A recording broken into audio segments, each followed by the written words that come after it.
30 ವರ್ಷಗಳ ಗೇಣಿ ಮೌಲ್ಯವನ್ನು ಏಕಗಂಟಿನಲ್ಲಿ ಸರಕಾರಕ್ಕೆ ಪಾವತಿ ಮಾಡಿ ಅನುಭವಿಸಬಹುದು ಎಂದು ಕರ್ನಾಟಕ ಸರ್ಕಾರದ ಮಾರ್ಚ್ 12ರ ಸುತ್ತೋಲೆ ಇದೆ.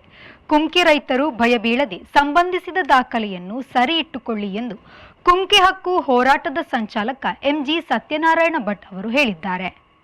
ಕರ್ನಾಟಕ ಸರ್ಕಾರ ಭೂಕಂದಾಯ ಅಧಿನಿಯಮ 1964ಕ್ಕೆ ಕಾಲಂ 94 ಎಂದು ತಿದ್ದುಪಡಿ ಸೇರ್ಪಡೆಗೊಳಿಸಿದೆ. ಪ್ಲಾಂಟೇಷನ್ ಬೆಳೆಗಳನ್ನು 2005ರ ಮೊದಲು ಸರಕಾರಿ ಜಮೀನುಗಳಲ್ಲಿ ಬೆಳೆದಿರುವವರು ಮಾತ್ರ ಈ ಸುತ್ತೋಲೆಯ ದಿನಾಂಕದಿಂದ 3 ತಿಂಗಳ ಒಳಗೆ ಆನ್ಲೈನ್ನಲ್ಲಿ ಅರ್ಜಿ ಸಲ್ಲಿಸಬೇಕು. ಈ ತಿದ್ದುಪಡಿ ವಿಚಾರ ವಿಧಾನಸಭೆಯಲ್ಲಿ ಚರ್ಚೆ ಆಗಿರುವುದಾಗಲಿ, ರಾಜ್ಯಪಾಲರ ಒಪ್ಪಿಗೆ ಪಡೆದು ಕರ್ನಾಟಕ ರಾಜ್ಯಪತ್ರದಲ್ಲಿ ಪ್ರಕಟವಾಗಿರುವ ದಾಖಲೆಗಳು ಕಂಡುಬರುವುದಿಲ್ಲ. ಈ ಸುತ್ತೋಲೆಯು ರಾಜ್ಯದ ಕೆಲವು ಆಯ್ಕೆ ಮಾಡಿದ ಹೊರತು ಎಲ್ಲ ಜಿಲ್ಲಾಧಿಕಾರಿಗಳ ಕಚೇರಿಗೆ ತಲುಪಿಲ್ಲ. ಆನ್ಲೈನ್ನಲ್ಲಿ ಅರ್ಜಿ ಸಲ್ಲಿಸಲು ಸರಕಾರಿ ಕಂದಾಯ ವಿಭಾಗದ ತಂತ್ರಾಂಶದಲ್ಲಿ ಈಗಲೂ ಅಳವಡಿಕೆ ಆಗಿರುವುದಿಲ್ಲ.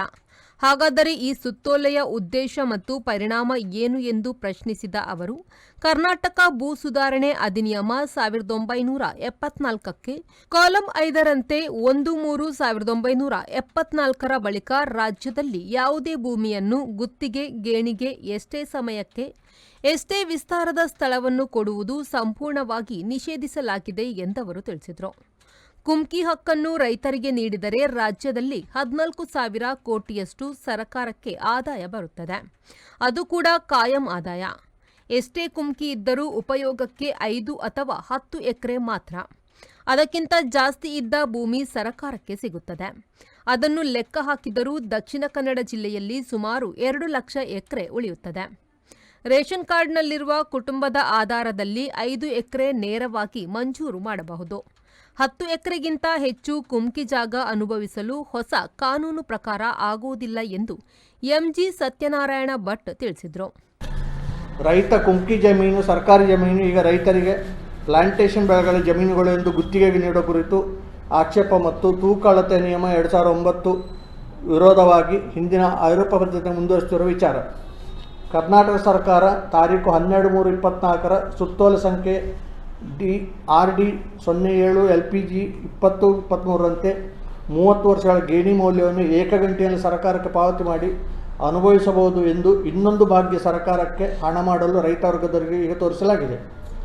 ಈ ಕುರಿತು ಕರ್ನಾಟಕ ಭೂಕಂದಾಯ ಅಧಿನಿಯಮ 1964ರ ಕಾಲಂ 94 ಎಂದು ತಿದ್ದುಪಡಿ ಸೇರ್ಪಡೆಗೊಳಿಸಲಾಗಿದೆ. ಪ್ಲಾಂಟೇಷನ್ ಬೆಳೆಗಳನ್ನು 2005ರ ಮೊದಲು ಸರ್ಕಾರಿ ಜಮೀನುಗಳಲ್ಲಿ ಬೆಳೆದಿರುವವರು ಮಾತ್ರ ಈ ಸುತ್ತೋಲೆ ದಿನಾಂಕವನ್ನು 3 ತಿಂಗಳ ಒಳಗೆ ಆನ್ಲೈನ್ನಲ್ಲಿ ಅರ್ಜಿ ಸಲ್ಲಿಸಬೇಕು.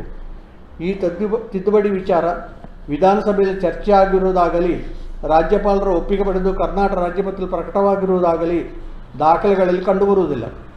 ಈ ಸುತ್ತೋಲೆಯು ರಾಜ್ಯದ ಕೆಲವು ಆಯ್ಕೆ ಮಾಡಿದ ಹೊರತು ಎಲ್ಲ ಜಿಲ್ಲಾಧಿಕಾರಿ ಕಚೇರಿಗಳಿಗೆ ಇನ್ನೂ ತಲುಪಲಿಲ್ಲ.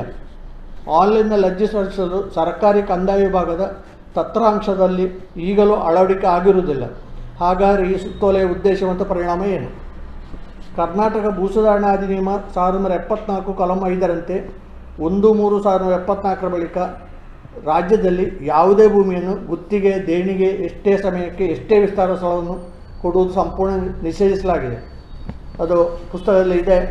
The Karnataka land reform act 1961 5 prohibited of leasing etc. 1 save provided in this act after the date of commencement of Amendment Act, no tenancy shall be created or continued in respect of any land, nor shall be land leased for any period whatsoever it may be, with the effect from 1/3/1974. ಈಗ land revenue ಆ್ಯಕ್ಟಲ್ಲಿ 94 ತಂದು ನಾವು ಕೊಡೋದು ಅಂತ ಅವ್ರು ಹೇಳ್ತಾರೆ. 94 ಯಾವಾಗ ಅಸೆಂಬ್ಲಿಯಲ್ಲಿ ಪ್ರಶ್ನೋತ್ತರ ಆಗಿದೆ ಅಂತ ಎಲ್ಲಿ ಸಿಗ್ತಾ ಇಲ್ಲ, ಗಜೆಟ್ನಲ್ಲಿ ಹುಡುಕಿರು ಸಿಗ್ತಾ ಇಲ್ಲ. ಆದರೆ ಅದರಲ್ಲಿ ಸರ್ಕ್ಯುಲರ್ನಲ್ಲಿ ನಾವು ತಂದಿದ್ದೇವೆ, ಲೀಸ್ ಕೊಡೋದು ಅಂತ ಹೇಳ್ತೇವೆ.